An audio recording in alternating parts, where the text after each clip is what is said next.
Welcome to America Connected. We're here with Tom McDevitt, Chairman of the Washington Times. Tom, take us back to 1982. Now, a major newspaper has just folded, the Washington Star, and a new newspaper has just been founded. How did you get involved with this? Well, thanks, Margie, and thanks for the opportunity to be with America Connected today.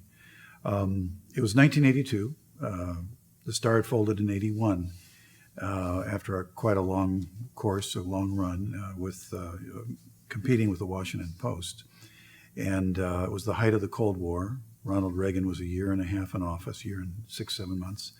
And the founders of the Times were concerned about the need for a voice in America that represented freedom and our traditional values. So they put a team together and launched the Washington Times. As a matter of fact, some of the editors and business executives from the Star came on board at that time. I joined the company a number of years later, but that's how it started. So what is the voice of the Washington Times? It really represents the heart of America, the soul of America, as far as a deeper sense of the orientation of our editorial content. It's center right in terms of the opinion pages, although I think it's fair to say that we cover the gamut of issues and on opinion. In terms of news, our motto is fearless reporting. So we cover all the stories that are essential. Our sweet spot is politics, national security, and culture. We have a great sports section, we got great metro coverage, but we don't put as much emphasis on that. And on the opinion side, it's really American values. How many subscribers do you have now? Well, online, we made a major shift about 7-8 years ago from a Washington-based newspaper company to a national multimedia company that has a newspaper in Washington. And that was very exciting. And that change has now resulted in an online audience that's somewhere between 8 and 12 million unique visitors a month, depending on the issues and the time of the year and everything. And so just as an example, in Southern California, I saw reports recently, it's over 1 million people that read our website in Southern California, about 900,000 in Texas, about 750,000 in Florida. So that's a significant audience. That's our digital audience. In terms of print, we've got about 65,000 homes in the Washington area that get our paper, as well as all the members of Congress get half a dozen copies every day. Wow. And all K Street, and the federal enclave. And the readership of that is about 2.5 times. So you've got 150,000 readers that read the newspaper itself. And then we have our national weekly edition, which you can get down in Florida by subscription and by mail.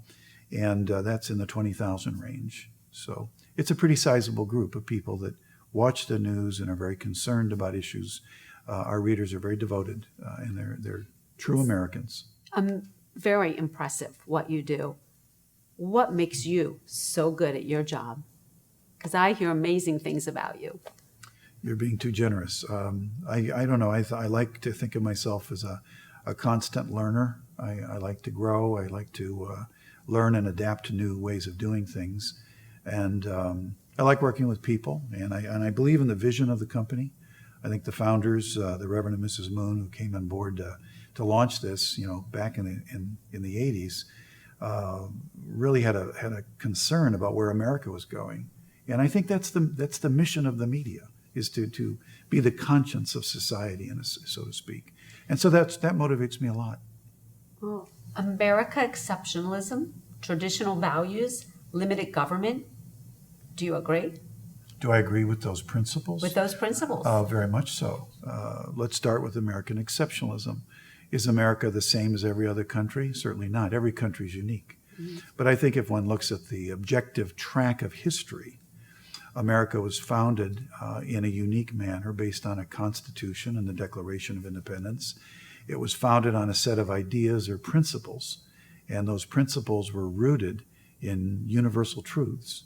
And they were based on the rule of law, the freedom and integrity of an individual, free markets, the respect of faith and of religious freedom, freedom of the press. Our country is a model. It's aimed to be a beacon on the hill, a city shining on the hill. Have we achieved that? I don't think so. But it's a set of ideals that we aspire to. So I think American exceptionalism can also be looked at in even a deeper way. Like there's something really important going on in history. And America plays a unique role, a central role in the era that we're in. And we really are unique. And in that sense, I think an inspired country ultimately. You mentioned the rule of law, or what were the other points you made? Limited government? Limited government. Of course, if government exists to serve the people, and that's the nature of our republic. And I think that's one of the biggest problems we have on the federal level right now, is a government that's just become far too big and exacting too much in terms of taxes, regulations, and hopefully the current administration will help to roll that back. What about our biggest threats today? Geopolitically, there's no question that the biggest threat on the planet is coming out of North Korea. I think second to that is the issue of radical Islamism and ISIS, but that's being more and more contained. But I think getting back to the Northeast Asia issue, it's a complex problem. That's the legacy of the end of the Cold War that's never been finished. It's that Korean War, so-called, was an armistice was drawn up, but it's the fiercest front line anywhere in the world. I was just there about a month ago. I've made 6 trips to Asia this year because we're very concerned about what goes on there and the role of America and the role of the American press to tell the story about what's happening in North Korea, which is why we've covered the North Korea issue from the middle of July to the middle of August. We did over 50 stories on Kim Jong-un and the nuclear buildup, eventually the hydrogen bomb test, the ICBMs over Japan, the human rights violations that go on there. So it's a big issue for us. How does the Washington Times define and measure its success? Well, I think you start with the customers, the readers. Are readers getting what they need to make choices and decisions in their life? Are we helping them to order their world, so to speak? And I think that the loyalty of our readers says a lot. The size of our digital audience, the passion and affinity people have with the Washington Times. It's a little different, I think, than most media companies. I know I experience that, whether it's locally in Virginia or the Washington area or traveling around the country. Margie, I think the passion and sense of affiliation people have with the Washington Times never ceases to surprise me. It's very moving. So are we hitting the marks there? We can always improve, but I think we're doing a pretty good job of being an alternative to the mainstream media. In terms of our readership metrics, those numbers continue to grow. So we measure it in terms of how many people come to the website, how many pages they look at, how much time they spend on the website. That's very, very important because that's what advertisers want to know. In terms of the overall financial performance, we've got a fantastic executive team in place. Mr. Larry Beasley is our president and CEO. He's been here since 2012, done a fabulous job.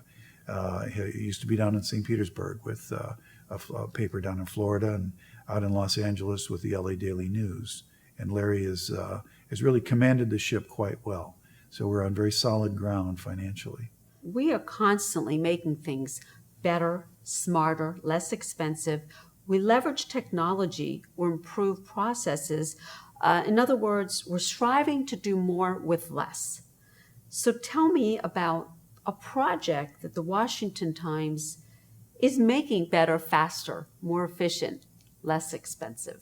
Well, I think that, again, going back to what Larry Beasley and his team has done and the ownership with Dr. Mike Jenkins and other folks that work on the ownership level, they formed a tremendous team that has been focused on delivering the highest value to our readers in terms of content, the greatest impact for advertisers, who are really our partners, at the same time in a lean organization. So that means we've looked in every corner of the company in terms of how do we create the best possible staff, the best possible talent, but make it the most efficient. And so people end up working more effectively, more efficiently. The old days when reporters would go out and gather information for a story and file the story at the end of the day, that still happens. But nowadays, stories are filed constantly throughout the day. And so the culture of any newsroom has had to adapt to that. And I think our newsroom leadership, Chris Dolan is the executive editor, Charlie Hurt, you see him on Fox a lot, who's the opinion editor. These guys are fantastic, and they are great team leaders, and they motivate their people to do their very best work. I'm speaking in generalities, but the culture of the Times is a lean organization in terms of its management culture. We have just enough people to get the job done, and they work very, very effectively, in my view. Tom, tell me about an accomplishment in your career that you feel has been the most successful. I appreciate the question. I'll go back to 1994 when I first joined the Washington Times, Margie. I was brought on to head up the Washington Times National Weekly Edition on the business side. So we were creating the best of the Washington Times in a weekly tabloid printed format. And the team that we put together there grew it to 100,000 paid circulation. We actually surpassed the Washington Post, who had a weekly edition at the Times. And at the time, and there was no active internet going on so much at that time. It was a very exciting opportunity to grow and see the impact of our content around the country. That's number one. Number two was when I was president and CEO of the company back in 2007, and we started the process that Larry Beasley is taking it far, far beyond where I could take it. But we did a strategic turnaround, and we shifted the company from a print-based company to a digital company. And thirdly, was actually a hybrid of nonprofit philanthropic work that we did last fall, November of 2016. And I was involved in the International Leadership Conference that the Washington Times Foundation, which was a nonprofit group, was a part of, a sponsor. And we brought 150 parliamentarians from all over the world and some 600 other leaders, former heads of state, people like that, and had a conference in Washington, including in the Kennedy Caucus Room, and the founder's wife, Mrs. Moon, spoke there. I was one of the key organizers of that. That's now gone on to be a national and global network of parliamentarians for peace. That's over 2,000 incumbent members of Congress, Parliament, so to speak, that are really committed to doing whatever it's going to take to bring about peace on this planet. And I'm very excited about that. How it ties into the Washington Times is we do special sections, and I help do some of those. We just did one on North Korea. And it wasn't just accenting the problem of the ICBMs in North Korea or the dictatorial state, but what are the possible roadmaps to solve that problem? What does America do about it? I'm real interested in that approach of solution-oriented thought leadership that's applied in practice. So those are the kind of projects that make me very excited. There's others, but it's always a team effort. And perhaps the best thing I could say is I just keep showing up and showing up for work and keep at it, no matter how things might look. Well, I actually read the special section on North Korea. Oh, good. It was exceptional. Oh, thank you. We're sitting here a year from now. It's been a wonderful, great year. What has the Washington Times achieved? Oh, boy. Well, I think we're going to continue to fight it out every day. It's a competitive environment that has changed remarkably in the last, I've been here 23 years. And it's a minute-to-minute, moment-to-moment competition.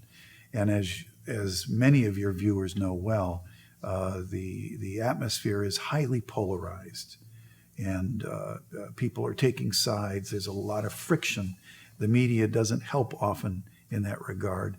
I like to think that the Washington Times plays a key role, kind of a leadership role of identifying the issues that need to be covered really, really well, that are important to Americans, but also giving opinion that gives people a sense of meaning and significance and insight and citizenship. So a year from now, our readership will continue to grow. The value we deliver to advertisers, I think, will continue to sharpen and be even more effective. I think that we've got some new talent coming on board, and I think you'll see more of our people on the air in terms of major television shows. And most of all, we'll stay true to our original DNA, which is based on 5 key words: freedom, family, faith, service, and citizenship. Those are the kind of code words or keywords that guide the mindset of the corporation in a general sense. And so hopefully Mr. Trump will be successful along with the Congress, hopefully that will cooperate to bring in tax reform, deal with the immigration issue, solve this issue of North Korea, bring China and Russia into play, continue to roll back ISIS, strengthen family values, and most importantly, help create a roadmap or a culture where our young people have hope. And the issues in the city with the inner city, the racial issue can be touched and helped to be resolved. I know I'm mentioning a lot of major issues here, but a year from now, hopefully America has moved forward and made progress in those issues. And the Washington Times has played a role, so to speak. That is terrific. Now let me ask you a question. Who is your role model? Who is my role model? I'm thinking right now of my father. He was a blue-collar worker, a teamster. Thomas Gerald McDevitt passed away a number of years ago. Grew up in an Irish Catholic family in Gary, Indiana. And I always remember my dad going to work he drove a Schlitz beer truck, the beer that made Milwaukee famous. And worked there for 30 years and never missed a football game, a baseball game, a basketball game that myself or my other brothers played in. Very dedicated dad, that the kind of person drive his car, taking me to a practice or something in the middle of a cornfield outside of Gary, and would stop at a 4-way intersection with no cars anywhere and bring the car to a complete stop at a stop sign. I say that because my dad always kind of taught me the ethic of hard work and do what's right, and I love him dearly. I miss him very much. Tom, tell me about what else you do. What else are you involved with? Well, I do a lot in the nonprofit area, Margie. That's always been a big part of my life. Served as a pastor years ago, but now I do have a role with the Universal Peace Federation, and that's an organization that's got people in over 160 countries, I think now, maybe up to 180 countries. And it's a group that is focused very much on establishing practical ways to bring about peace and conflict resolution, as well as dealing with issues of hunger and poverty, disease in developing countries. Its main focus is the United Nations, reform at the United Nations, and an innovative idea of members of the United Nations working together beyond just their national interest, because it's always the national interest that drives the member states. And that's natural, but you've got to get beyond that in order to solve global problems that are in fact transnational.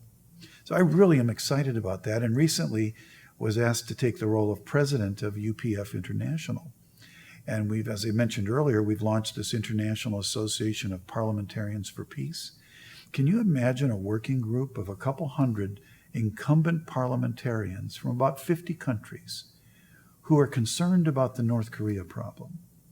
And some of these countries have diplomatic relations with North Korea still. And what they could do if we were all singing off the same sheet of music, the right values, the right orientation, not to have military confrontation, but to bring about a peaceful resolution in North Korea. I think that's an example of an innovative approach to a complex problem that's not going to get solved in a conventional manner. So I really like working on that. Another part of that is education, citizen leader training. You and I have talked about that in the past.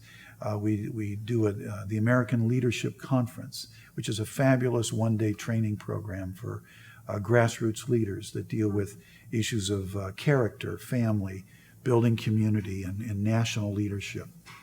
Inspirational, amazing, wonderful. We need someone like you in office. Any ambitions to run?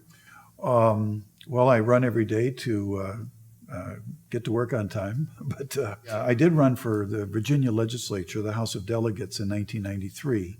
That was the year that Governor George Allen was elected. And I ran in the 39th District of Northern Virginia, got about 46% of the vote, was going to run again in 95. They're off-year elections.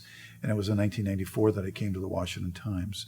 So I found that having a family of 5 sons and had a lot of work to do to take care of the family, and it was better for me to stay with the career track in the media. But I'm really concerned about where the country's going right now, and I think I've got plenty on my plate, but I want to make an impact as a servant leader, so to speak. I know that when you ran for the Virginia legislature, you were very popular. It's something to consider for the future. Well, I'll tell you what I'm doing is working through the different nonprofit networks and with the Washington Times as well.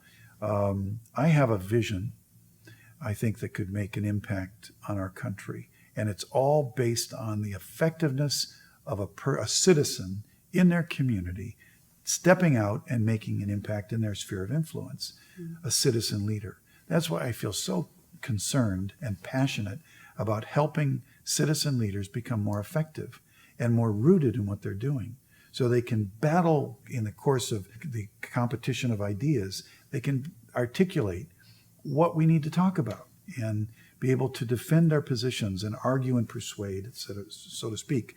So with that in mind, we're looking at all the congressional districts in the country and thinking, what would it look like if there were 100 people like us who were equipped and had the tools to grow their spheres of influence using social media, email, town meetings, whatever.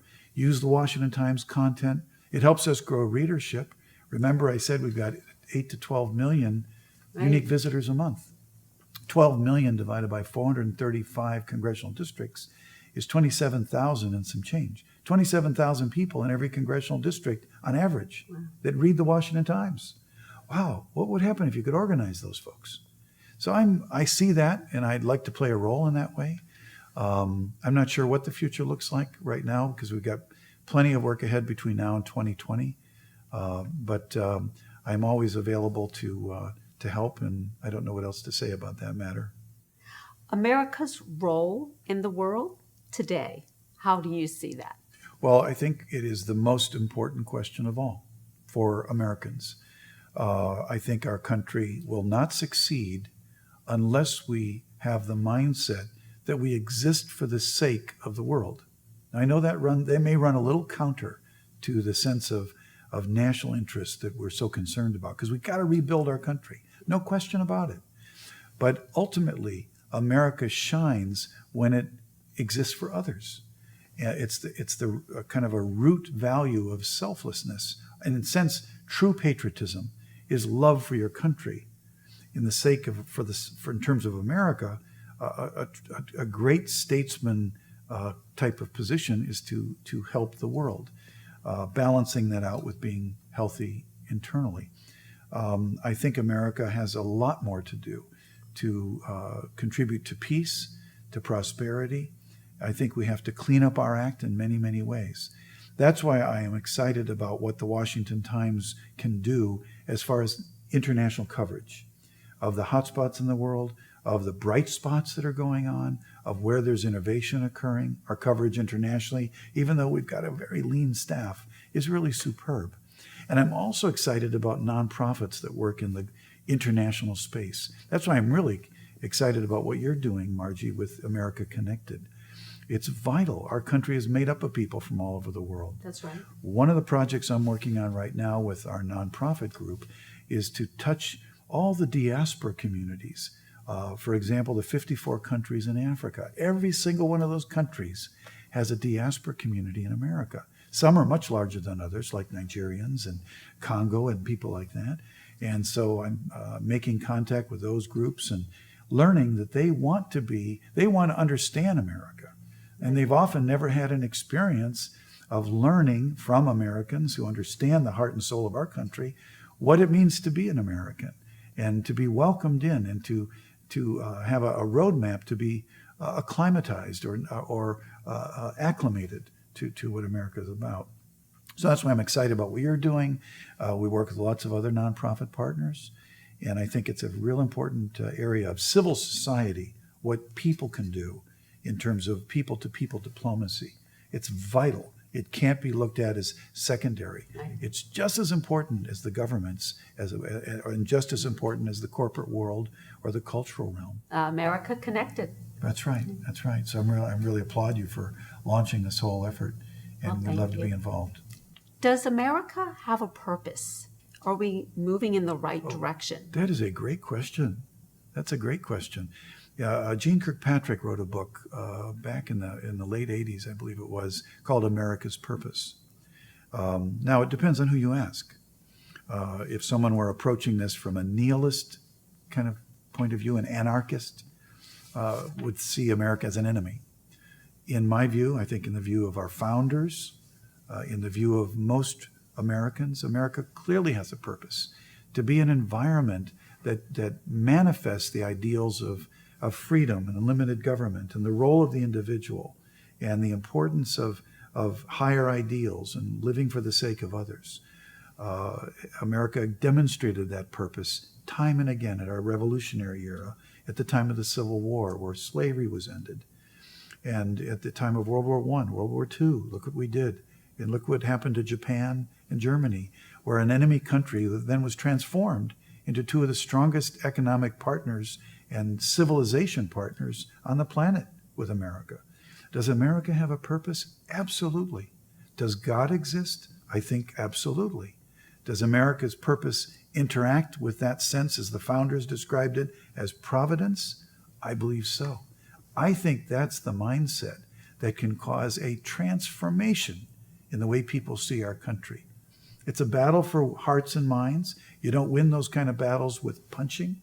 You win it by persuasion and by love and by dedication and sacrifice. I think America has a profound purpose. Ultimately, it's a purpose that was rooted in what happened 2,000 years ago, and even deeper than that. It's the purpose of all ages. That's why I think our founders were so divinely inspired in a way. I think there's a way you could argue that. And yeah, are we hitting that purpose? No. Are we off track? I think we need to be back on track. Yes. Is there hope? Without a question.